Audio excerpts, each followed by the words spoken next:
the city's YouTube channel, youtube.com/Brisbane CA, or on Comcast Channel 27. Archive videos can be replayed on the city's website, brisbaneca.org/meetings. The City Council meeting will be an exclusively virtual meeting. The agenda materials may be viewed online at brisbaneca.org at least 24 hours prior to a special meeting and at least 72 hours prior to a regular meeting. Meeting participants are encouraged to submit public comments in writing in advance of the meeting. Aside from commenting while in the Zoom webinar, the following email and text line will also be monitored during the meeting, and public comments received will be noted for the record during oral communications 1 and 2 or during an item. Email ipadilla@brisbaneca.org, text 628-219-2922. Join the Zoom webinar with the ID number 991-9362-8666 and the passcode 123456 and the call-in number 1-669-900-9128. If you need special assistance to participate in this meeting, please contact the city clerk at 415-508-2113. Notification in advance of the meeting will enable the city to make reasonable arrangements to ensure accessibility to this meeting. Thank you, City Clerk. Calling the meeting to order at 7:39 p.m. I appreciate the public's patience with us. We have some logistical considerations tonight that will become evident as we go on. And so we're just running a tad late. First of all, let's start with the Pledge of Allegiance. Would you join me, please? I pledge allegiance to the flag of the United States of America and to the republic for which it stands, one nation, under God, indivisible, with liberty and justice for all. City Clerk, could we have a roll call, please? Councilmember Cunningham? Here. Councilmember Davis? Here. Councilmember Lent? Here. Councilmember O'Connell? Here. And Mayor Mackett. Here, thank you. We move on to a report out of our closed session. City Attorney, can we have a report, please? Yes, Madam Mayor. The council met in closed session to discuss pending litigation. I should report out that the city filed a lawsuit this afternoon against California High-Speed Rail Authority, alleging that the authority violated CEQA. The city manager will have a little more to say about that later in the meeting. In addition, the council discussed another matter with pending litigation regarding the state's, I always want to call it just the sales tax, but I'm sorry, sales and use tax of the city, and I was giving direction. Thank you, Madam Mayor. Thank you. We move on to adoption of the agenda. Can I get a first and second to adopt the agenda as it stands, please? So moved. Second then. Okay, first O'Connell, second by Cunningham. Roll call, please. Councilmember Cunningham? Aye. Councilmember Davis? Aye. Councilmember Lentz? Aye. Councilmember O'Connell? Aye.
Congratulations. Good job. Bye. Bye.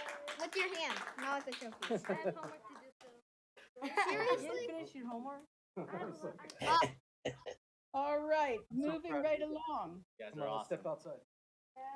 honey, it's a Makes it all worth it, right? Does make it all worth it. They make us so proud of them.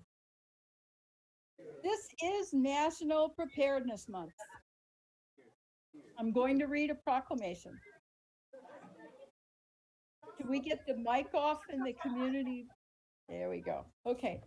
Whereas each September we observe National Preparedness Month to raise awareness about the importance of preparing for disasters. This year, preparedness takes on new significance as we witness unprecedented events of immense severity due to our changing climate. Whereas California has borne the tragic impacts of earthquakes, destructive wildfires, and devastating winter storms, the Federal Emergency Management Agency reminds us that disasters can happen at any time. Whereas preparedness can make the difference between life and death, our North County Fire Authority, city emergency services, and other service organizations will be providing information this month to help you prepare for emergency situations. Whereas the COVID-19 pandemic still remains a threat, this month is a good time to remind residents about getting current vaccinations to protect your loved ones.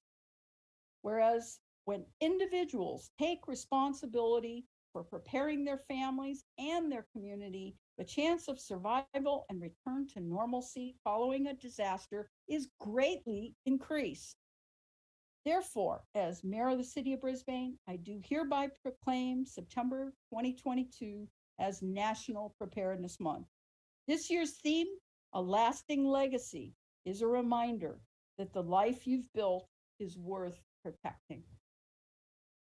Tonight we have Assistant Fire Marshal of the North County Fire Authority, Craig Whitner, here to accept the proclamation. Craig, we so rely on all of you first responders. Is there any words that you'd like to say to us? You see firsthand the effects of people not being prepared. What would you like to say to our public tonight? Thank you, Honorable Madam Mayor and Honorable City Council. The North County Fire Authority would like to thank you for recognizing National Preparedness Month. Emergency preparedness is not done just 1 month a year, but should be considered all year round. National Preparedness Month creates an opportunity for citizens to prepare their homes, their businesses, and their communities for disasters such as fire, earthquakes, floods, and any other natural disaster. Planning and preparedness starts before the disaster. The North County Fire Authority urges all citizens to plan ahead and prepare themselves, their families, and their friends for any disaster or emergency so that they can increase their chances for survival and a positive outcome. Go to our website, northcountyfire.org, and click on various preparedness and fire safety tips. We're ready and here to serve. Thank you very much, ma'am. No, thank you. You know, we rely on you so much. You don't get enough appreciation. So it's our first line of protection, and things could be so much worse. The fact that we have you always looking out for us, and that big mountain up there is always something we watch in windstorms and any kind of winter storms with lightning. Thank you so much for all that you do. It's and our you're putting pleasure. your lives on the line all the time. I want to mention that as well. It's our pleasure. Thank you, madam. Thank you. Moving on to our consent calendar. Can I get a first and second to approve consent calendar items C through H, please? So moved. And a second? Second. Okay, we have first by Davis, second by O'Connell. On a roll call, please. Councilmember Cunningham, Aye. Councilmember Davis, Aye. Councilmember Lance, Aye. Councilmember O'Connell, Aye. and Mayor Mackin. Aye. Thank you. Next, we have a continued public hearing. This is an applicant appeal of the Planning Commission's April 4, 2022 decision denying modification of interim use permit 2021 UP-3 to allow the use of a vacant site on the Baylands to be used for a Google Bus staging yard. The council and staff received correspondence from the applicant regarding this appeal. Can we have a staff report, please? Oh, yes, thank you, Honorable Mayor. As the correspondence you received today indicated, Google is elected to withdraw the request for appeal and extension of the use permit. The request by Google is to allow the city council to allow them 90 days to wind down their operations and vacate the site. So that's the request before Google that Google's made to you this evening. I think we dispense with the staff report because the item, as was originally presented, is moot. So with that, I'll turn it back to the council. Okay, do we have council questions? Starting Councilmember O'Connell, questions? Yes, with this wind down, John, does that mean that they will, remove their lights and the fencing and the other materials on the site, or is that beyond our control? At the end of the 90-day period, if the council grants that, the site would be left in a vacant state. So the lights would be gone. You might want to ask the property owner. I don't know what kind of fencing, if they would, I don't know if they'd be removing fencing or what fencing they've installed, but I would defer to the property owner about that. Okay, thank you. Councilmember Cunningham? They may, I'm sorry to interrupt. Councilmember O'Connell, they may have a responsibility to return it as they found it, which would also take care of the fencing, but it's not clear, as John said. I just want to be clear what the standard. Thank you, City Attorney. Councilmember Cunningham? No questions. Okay, Councilmember Davis? No questions. Councilmember Lentz? All right, yeah, so John, we did receive the letter from Google. From what they said, I mean, there wasn't any explanation why. I know that I believe the applicant is in the meeting. So I'm just curious to know why they decided not to stay. Okay, I think we'll probably get to that then, Cliff. But did you have a question for staff? Well, that was the question. If staff knew why. I would defer to the applicant. Right. Oh, okay. Okay. So the applicant is prepared to give comment. It's a voluntary. They've withdrawn. If the applicant wishes to say something, they're more than welcome to, but the matter's deemed closed. So, Eric, I leave it up to you. It's entirely. Yeah. Yes. Hello, everyone. So I'm not here to speak on behalf of Google, so I can't really say their reason. I know it was a decision made beyond just the transportation team's control. So that's what I know as far as that goes. So. Okay. And so, Eric, I appreciate you wanting to talk with us. Right. There's no project now. But, in the back and forth that we've had regarding this particular application, you had provided a willingness to improve the safety of Tunnel Road and make it safer for cyclists. We talked about removing the cement blocks, and so granted that those were all part of moving forward with Google, staying in the location. So yeah, I'm just going to put that out there. I mean, how do you feel about continuing to honor that? Yeah, so I expected that question. Sure. And yeah, I don't. I was trying to anticipate it, but it is still somewhat new information to us as far as this decision is concerned. The priority of our company is redevelopment of the site. And I think that has always been our goal. The leasing business, the revenue we're able to generate, is what we sort of depend on for projects like what I think we were proposing, but we know we were preparing ourselves to make that commitment. So I would need to just kind of put a plan together and talk it over with our team to see kind of where people stand. Okay, no, I know, I appreciate that, and I get that. Okay, so it sounds like there's at least a willingness to perhaps continue the discussions with city staff and maybe find out, what might be feasible. Yes, definitely. Okay. All right. Thank you, Eric. I appreciate it. Okay, so I have a question either for city staff or also Mr. Aronson. Why 90 days? What takes 90 days when we have buses and light standards? I don't know. I don't quite understand why 90 days. Yeah, the primary reason I asked the question too, the primary reason is the shift schedule. They would need to sort of set people up differently since they are their lot down in Mountain View. I believe that's what they've done in the past when they've had operational disruptions. So I think that's where they're going, but I think they need time to reshuffle their schedules. Okay, Also to remove the light standards.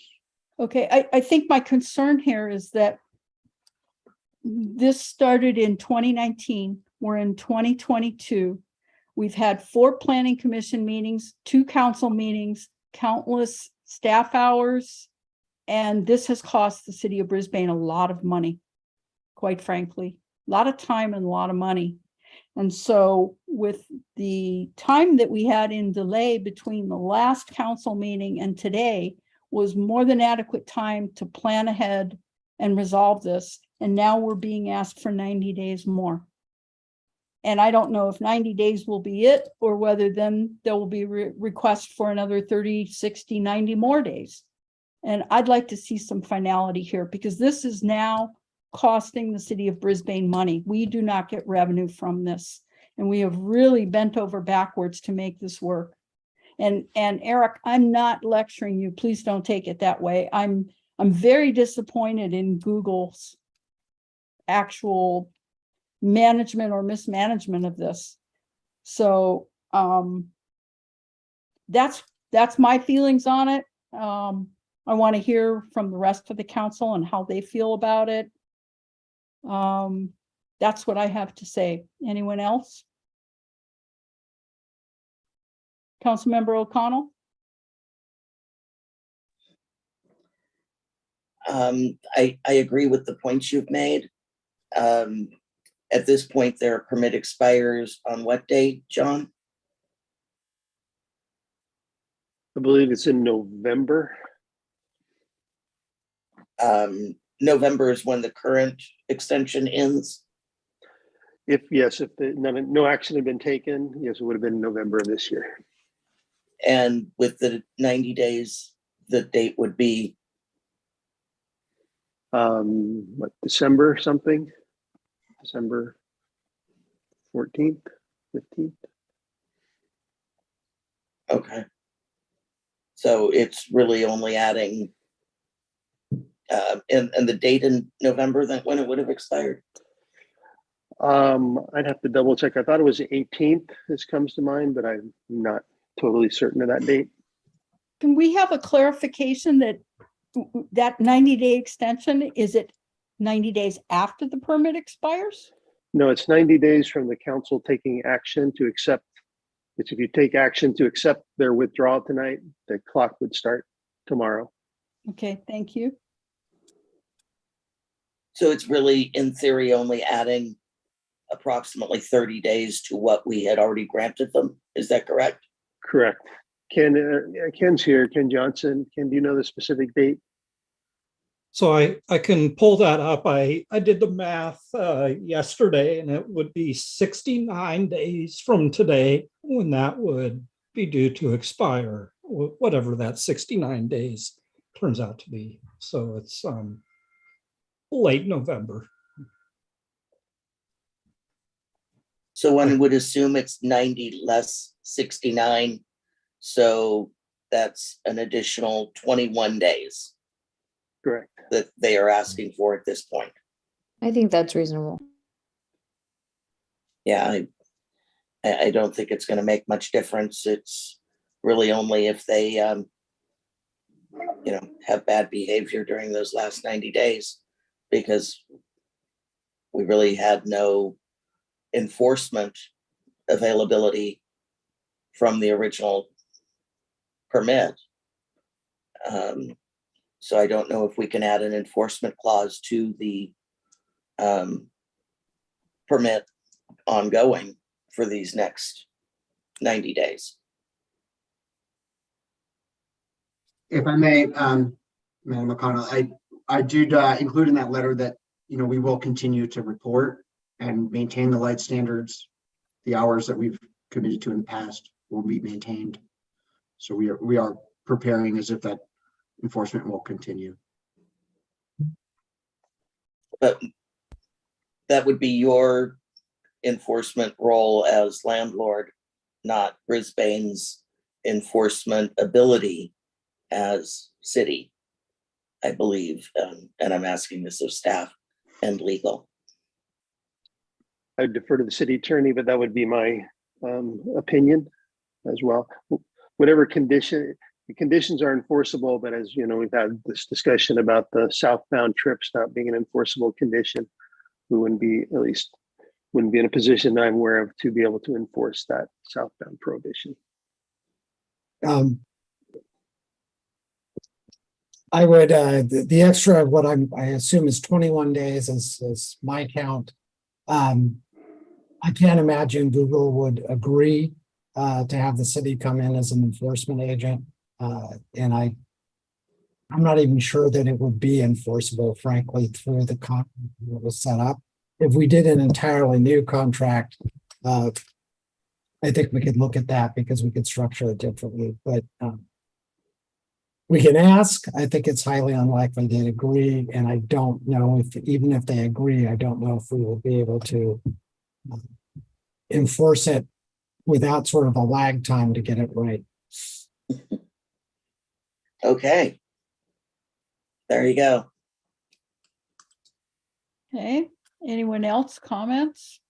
If I may, Eric, I assume you guys, and I think I just heard you say this, not just specific.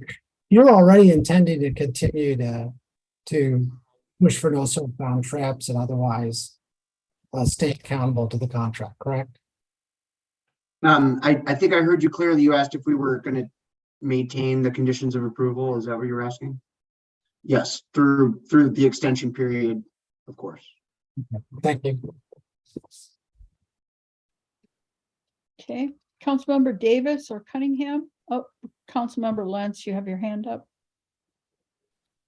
Yeah, I just want to express my disappointment with Google withdrawing from the site. To me, having those vehicles taken off the road by those buses does have an impact on climate change. Having the buses drive from Mountain View up north has a negative impact. Hopefully the buses get converted to electric and that's not an issue anymore, though they do add congestion to the roadways. So yeah, I think pulling out the way that they did, it wasn't done in very good faith. And I felt that we were moving in a position to work with them. There's also the potential of not making Tunnel Road safer, right? That is something that we had worked through, felt like everyone was on board with that. So it's unfortunate. However, it's like, okay, this is what you need, the 90 days, whatever, do your thing, and then we can move on and close this chapter. So I don't think we need to add any other issues. There's already existing conditions of approval. We know that sometimes they don't make the turn. okay, they're only going to be around for 90 days if they happen to do it on a couple of occasions. So that's where I stand. Ingrid, do we have any members of the public here tonight that want to make public comments on this? Madam Mayor, I have not received any written comments. For those who are in attendance in the Zoom meeting, if you could please use the raised hand function if you'd like to speak.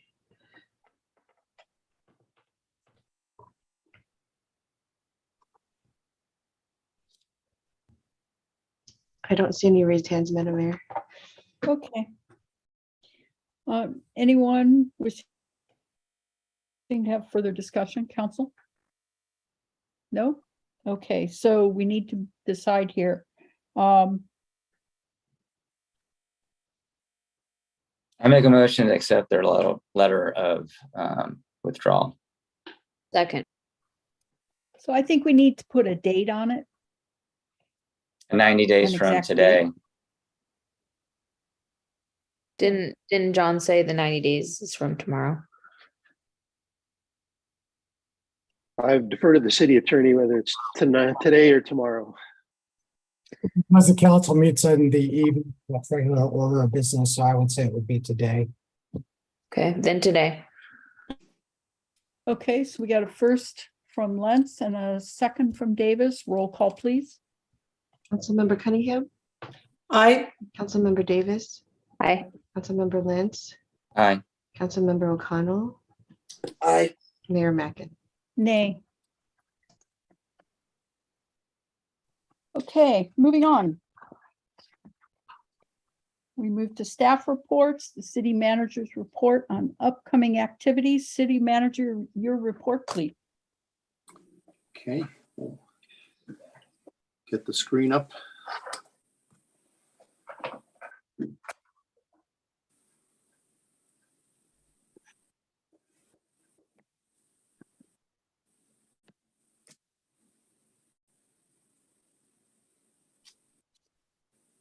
Ingrid, are we able to get the screen?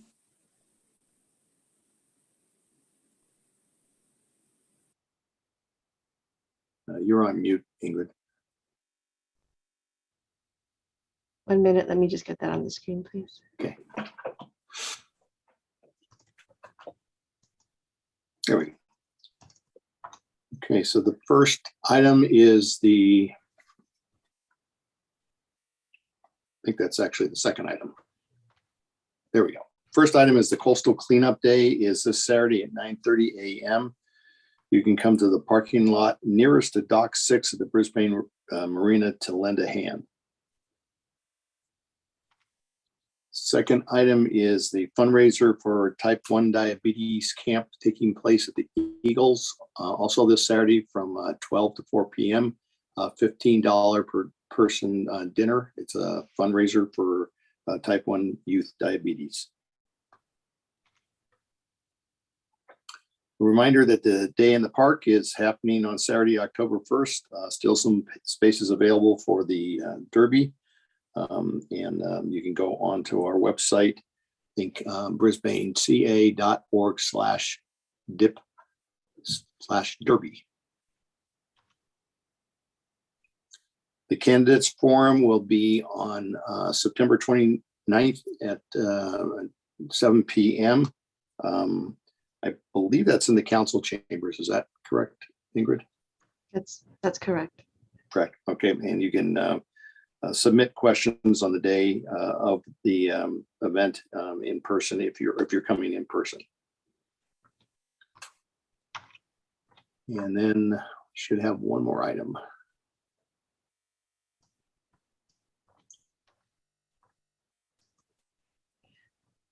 I believe that was all of the slides.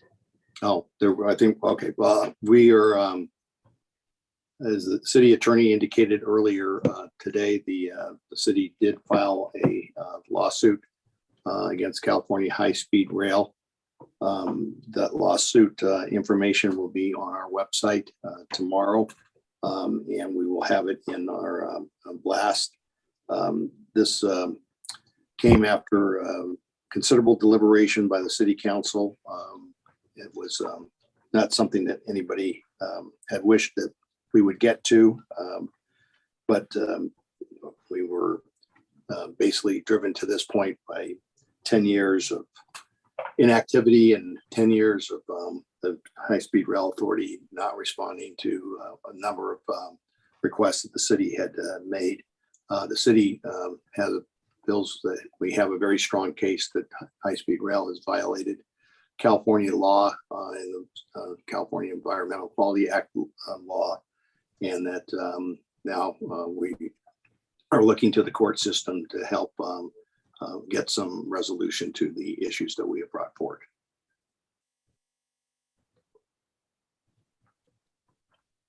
That's my report tonight, Mayor.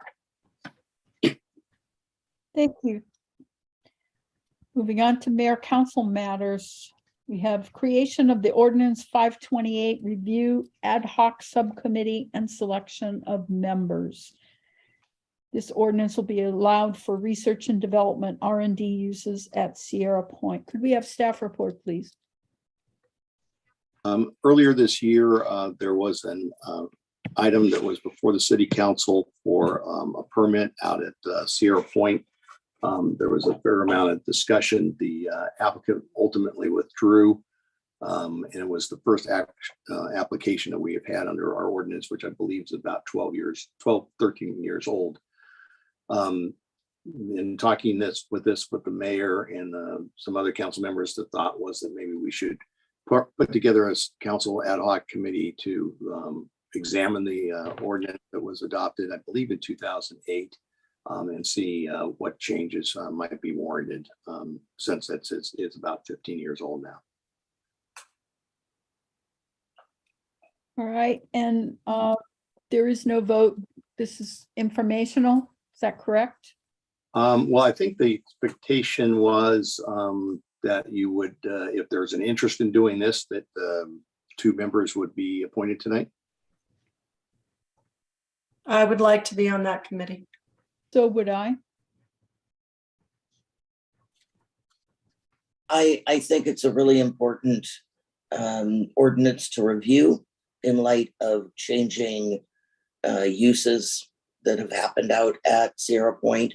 And so I think it's good for us to review it and get our ducks in order. And if council members Cunningham and Mayor Mackin want to be on that subcommittee, then, or ad hoc committee, that's great. Okay, also for the record, we did receive correspondence from Dana Dilworth regarding this item. All right, then if no further discussion or objections to that, Councilmember Cunningham and I will serve on that ad hoc subcommittee. Next item we have are the countywide assignments and subcommittee reports, and we haven't done that for a while. So how about we start, Councilmember Lentz, you want to start? Yeah, yeah, it has been a while, so I'm not sure if there was a subcommittee that I was on that, I apologize if I miss it, though. Maybe there's a list that we can bring up and then I could talk about it. But Economic development, Cliff? That's right. We did have economic development. Okay. That's right. No, we did. We did talk about a variety of items. I don't know. You want to talk about that, Karen? Oh, I think you should. Okay. All right. So, so let's see. So we did talk about the folks that want to set up the EV stations. Ample, exactly. And yeah, no, it was really cool to understand their business model. They're looking to help folks that, at least this is their mission, right? Not exactly what they'd be doing in the beginning, but they're trying to promote greater use of electric vehicles. Of course, there's a lot of folks that don't own a home, right? Don't have access to be able to charge from their residence. And so what they do is they swap out the batteries that are in the cars. And so it's kind of like, you like going to a gas station, instead of fueling up with gas, they swap out your battery and they put in a new one. What they would like to do is set up a location at the B of A site and then one out at the marina. But their main clientele at this point would be, folks like Uber and Lyft, more of a fleet type of electric car operation. So, I thought it was interesting.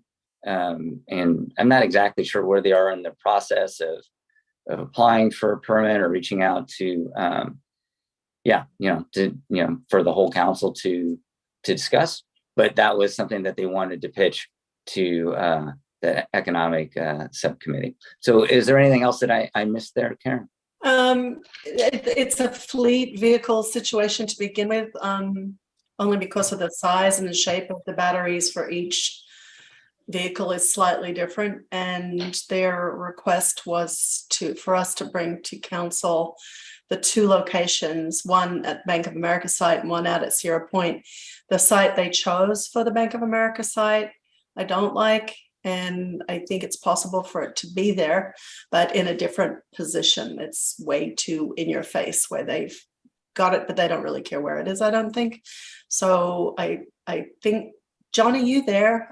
What their next steps are? I'm not sure. We were to bring it to council, and I was making a recommendation that I did like the idea of them having these two sites. But I don't know what happens after that. Did John go? I think he's gone. Okay. Clay? Yeah, we will be bringing it back to council. I think the subcommittee had recommended both sites, and we will have that as an agreement that would be on a future city council meeting. I appreciate your comments, Karen, and perhaps we may want to get together one more time as a subcommittee if there's concerns with the location on the B of A site that they had identified. If we want to direct it to some other location on the B of A site, then maybe we'll do that before we get it to the full council. Okay. The other thing that was actually really interesting about this was it's very interesting to me that the types of businesses that are attracted to Brisbane. It's like all of these really forward-thinking places, like the carbon sequestration, battery storage, etc. And this little gadget, for want of a better word, it's kind of like a shed, but a very cool Jetsons looking shed. There's a robot that changes the battery. So you kind of back in, and this little robot, don't think R2D2, it doesn't look like that, basically goes in, pulls out the battery, puts it in to be recharged, and puts a fresh battery in. So we are really attracting all of these very forward-thinking companies that, sustainability, et cetera, et cetera. So anyway. And then we had a commute.org meeting this morning. And, one of the things that we discussed was CCAG's TDM ordinance. And it's been in place, I think 9 months now, give or take a month. And no city has required any new development to abide by the new TDM standards. So, and so then it just, of course, made me think, okay, where are we in the process of our TDM plan process? And so, John or Clay, I was hoping maybe you could kind of shine a little light on that. And I apologize for kind of putting you on the spot, because I probably should have reached out to you earlier. But yeah, if you wouldn't mind giving us an update on that. Yeah, I know Randy and I talked about this not too long ago. So we do have a consultant that's working with us on that, and we will have a draft to bring to the I think there's an ad hoc subcommittee that you're on, and we will be bringing it to the ad hoc subcommittee. I think probably within the next couple months. Okay, great. All right, that'd be good. So thank you for that. Yeah, that's it, Colleen. Okay, thank you. Councilmember O'Connell? I just raised my hand because Cliff was speaking in acronyms that other people may not understand what he's talking Oh, about. transit So if he demand could- management. So it's transit demand management. Okay. So that was why I was raising my hand. And then on the, I had some questions, but I understand it's really not the place to ask questions about putting something on the Bank of America site at this time. So I will hold those questions till it comes before the council. Because I do have some concerns about putting something there of that nature. So thank you. That I don't believe I have any reports out as far as subcommittees, although I know I've done some. So I guess I would need to go back to my computer and look. Okay, thank you. Councilmember Davis? Karen and I met with the Park and Recreation liaisons, and we just accepted essentially a progress report of what they've been up to. And we determined the volunteer of the year, which is under lock and key until Day in the Park. So the majority of the meeting was discussing that. Okay, That's all I thank have. all right. Councilmember Cunningham? The only other thing I have was, I am on the legislative committee for CCAG.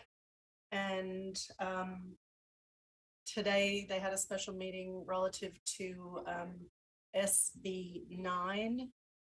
I did send Clay and you, Colleen, information on that, which can be shared with the entire council. It's very interesting. Relative to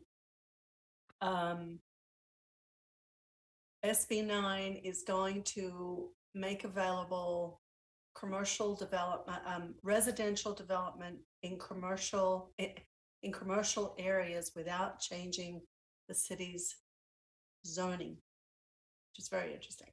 So there was a whole bunch of stuff, and Matt, who is our attorney at CCAG, he sent me a link, which I've shared with Clay to share with the entire council, that goes into great detail about that. The only caveat is really that 50% of the development under 20 acres must be residential. The flaws in that everybody could see quite glaringly was that there was no very low income housing even mentioned in that bill. So that was kind of stunning, shocking, and everything else rolled into one. But you'll all get a report out on that because I sent it off to you guys about 5:30. Thank you for that, because that's a little surprising. I thought one of the reasons behind that was to encourage the very low income development because of COVID, post-COVID, empty office buildings, shopping malls, warehouses, and so on. So to learn that it's not really addressing the lower income strata is. I'm not sure if it's not addressing it because they want to leave it up to each individual city, or there's a flaw in it's going before the governor in the next few days. So we didn't even have time to take a position on it. We just had to discuss it for 5 minutes and leave to go to other meetings. But I was told by Matt Robinson that it is going before the governor in the next few days, and that they feel very strongly that he's going to sign it as is. Maybe our city attorney can weigh in. Tom, do you know any more about it? The bill is SB 6. SB 9 was the. My bad, sorry. I'm generally familiar with it. I'm a little surprised by the reading I'm hearing. So what I will, if I may, is what I will is, look at it offline, and John and I can give you a page on it later. It's, well, yes, it does allow for housing in commercial zones where the city has not proactively acted. I read it as more limited than it sounds like the other council did. So I'd like to check that before I say for sure. Okay, sorry to put you on the spot with that. I'll send you that link too, Tom. Thanks. Karen, is it to an analysis or I have the bill and the. It's from the legal firm. That's Oh, writing it. perfect. Thank you. Uh-huh. Okay, Karen, did you have any other report? I don't remember. I don't think so. Okay, you had one with me, but it'll come back to you. You want to report out on going to the league thing? Oh, yes. Okay, so I do actually. The best part of the League of California Cities for me, and I have multiple complaints that we'll get back to them. But the best part of that was that I was sitting waiting to do something on Friday morning, and I ended up in a conversation, which was the best part of the 3 days there, with 3 mayors from Central California and tiny little cities of 15,000 people. And I'm like, tiny little cities, huh? But these are farming communities to the east of Fresno. Think Colinger and then go east. And they were very aggressive in their water recycling, reuse, sustainability situation. It was a fascinating conversation. I did reach out to them today. They're going to be talking to Madam Mayor and Clay about what they're doing. They're even reusing, wait for it, Blackwater. So they have come a long way, baby, trying to extract every bit of usable water that they can. The biggest thing for them is making sure that their trees don't die, the trees that are around the houses and keeping things cool. But it was a very, very interesting discussion. The CEQA, session was interesting. A lot of it was very redundant, seen it many, many times before.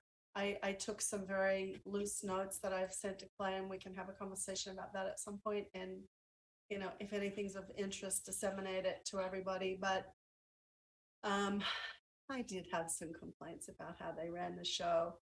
Getting a 24-page legal document to me on a Thursday night for a vote on Friday morning when everyone had to check out of their hotels at 11 o'clock was pretty inappropriate. So I didn't get to vote. Even that's one of the reasons I was there. So there you go. All right, thank you. We had a planning issues subcommittee.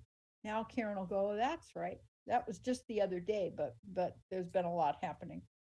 We went over the housing element with our planning staff, and I want to take this opportunity to thank both the planning staff and the planning commission.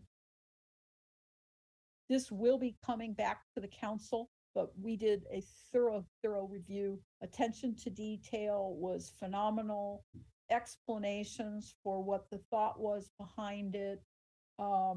It was really, really well done. And I appreciate that, because this housing element right now is very, very important to Brisbane. And that's maybe all I'm going to say. Karen, did you want to add to that? No, I thought staff did an amazing job, and I think it's ready to come back to council as is, and then have council discuss whatever they think is appropriate. Yeah, it had some really innovative new ideas in there too that we've not seen before, and that was, I would call, delightful things that they thought of. So I'm not gonna spoil it.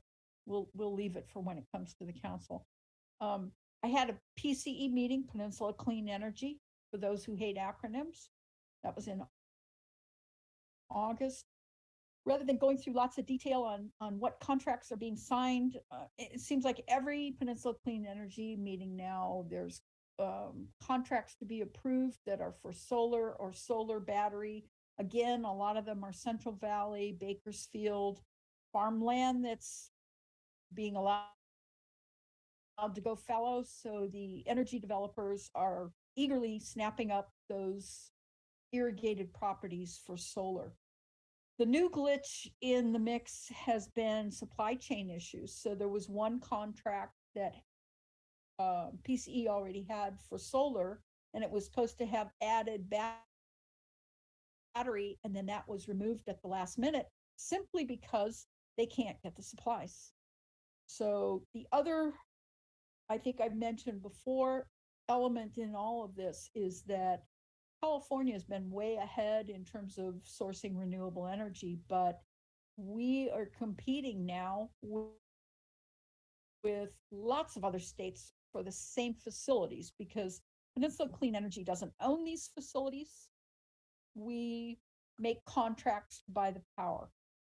And oftentimes it's not one person contracting with them. It might be divided amongst 4 different power companies buying portions of that power. But now there is deep competition because we are not the only ones. It's going to the Midwest and the Western states. Everybody is scrambling to get power. And just looking at the conversion of gas appliances and heaters to electric and electric vehicles that are going to need to charge at night and trying to keep the grid running, renewable sources are in just almost insane demand. The good thing I will tell you is that there's a lot of venture capital out there that's being poured into this. So I'll leave you on that optimistic note. And it's still moving ahead mightily. City Clerk, did we get any other written communications? Madam Mayor, we received correspondences not only from Eric Aronson and Dana Dilworth, we also received an email from Susan Kirsch around about the Catalyst Town Hall. Okay, thank you. And do we have any members of the public wishing to speak under our oral communications too?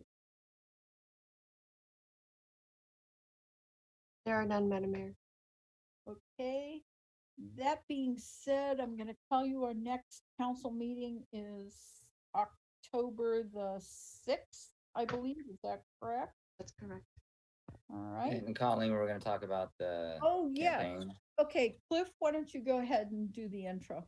Yeah, thank you. So, first of all, it was great working with you, Colleen, trying to come up with the right argument language for not only our position, but then the rebuttals to, the, as I guess, Mr. Hinkle's, comments.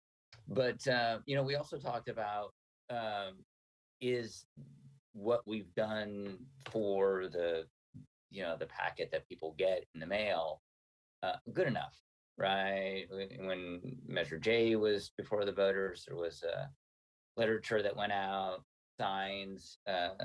There was a campaign for taxing liquid fuel storage. So we thought it would be important for us to talk about it as a council. Should we form a committee to promote the passage of our measures, especially since the one is extremely important to the overall financial well-being of our budget. So just trying to get some feedback from all of you. I think I have a slightly different take on things. While I was one of the proponents of the sales tax ballot measure, I also have a great deal of respect for everyone who's going through economic hardship right now. And I just want to state very clearly that while we really need this sales tax money, if the public does not vote for this measure, we will go on. We will manage to tighten everything up. Changes will have to be made. City business will go on. If we want to proceed the way Brisbane has been operating, then we need that sales tax money. So you as voters are going to have to decide. We'll live with whichever way you go. But I think it was really important to get this on the ballot for this fall, because it's a situation where you need to make that decision. You're going to have to live with it, and we will take whatever directive you give us. So that being said, I remember Measure JJ and the materials that went out. I do remember there was a bit of a backlash where I heard residents saying, oh, the city is pushing this and they're using city money to do that. And there was nothing illegal about what was done. So I'm just presenting the upside and the possible downside. So I think we need to hear from the rest of the council how they want to go on this. Councilmember O'Connell, reactions? You know, I'm not sure what our legal ability to spend any funds are on a ballot measure, and I would like to hear from our legal team about that.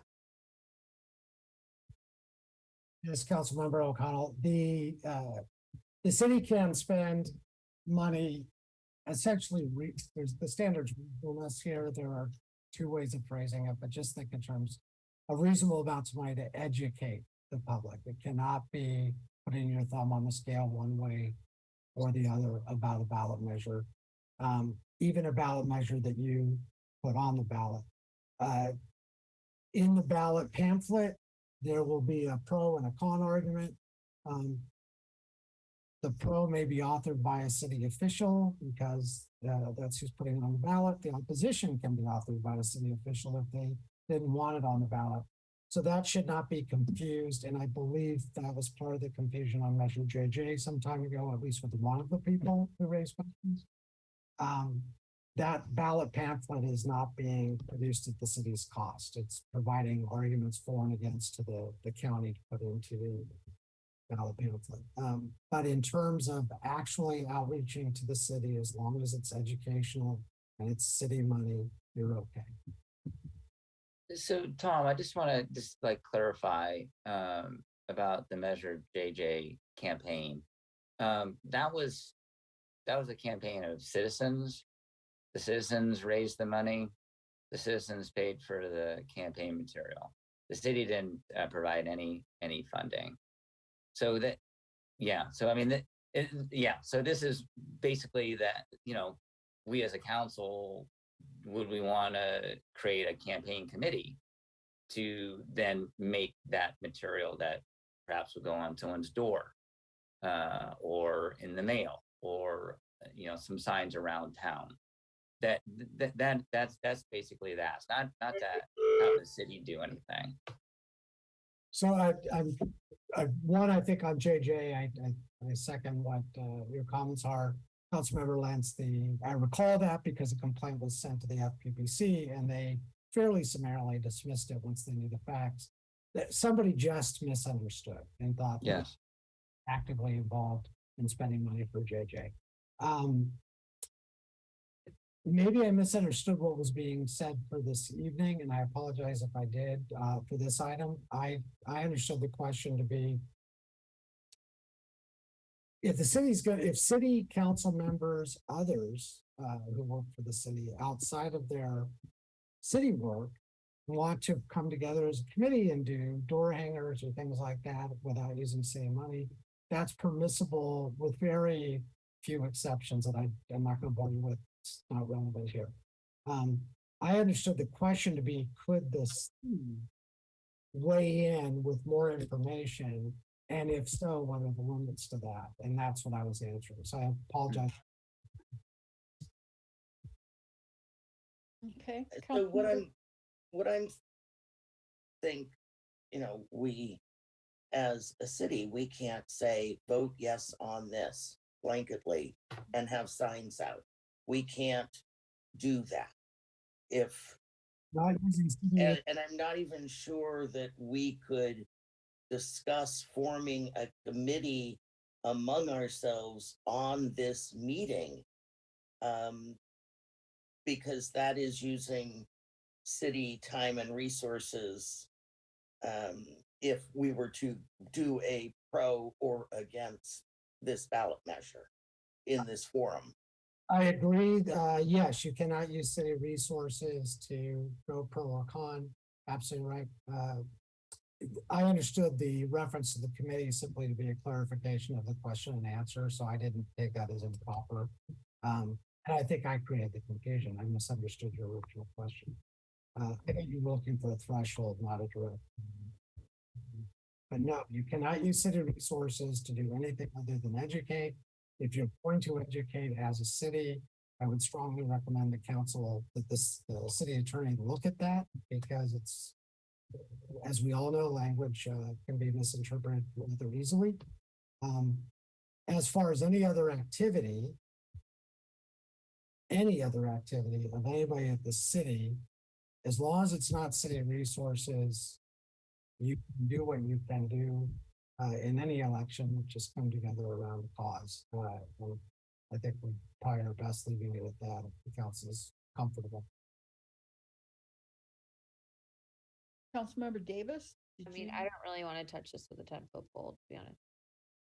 Okay, so Councilmember Lentz, it sounds like if there's any kind of initiative you want to make, it needs to be done outside of the council meeting, is what I'm taking from the city attorney.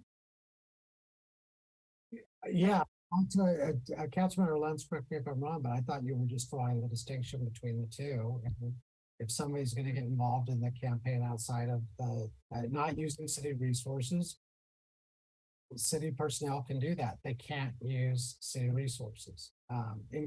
City personnel writ large, including elected officials. That's, you're right, Councilmember Lentz. That's how I took it. And I think Yes, that's exactly, how I stated it. So, but yeah, okay.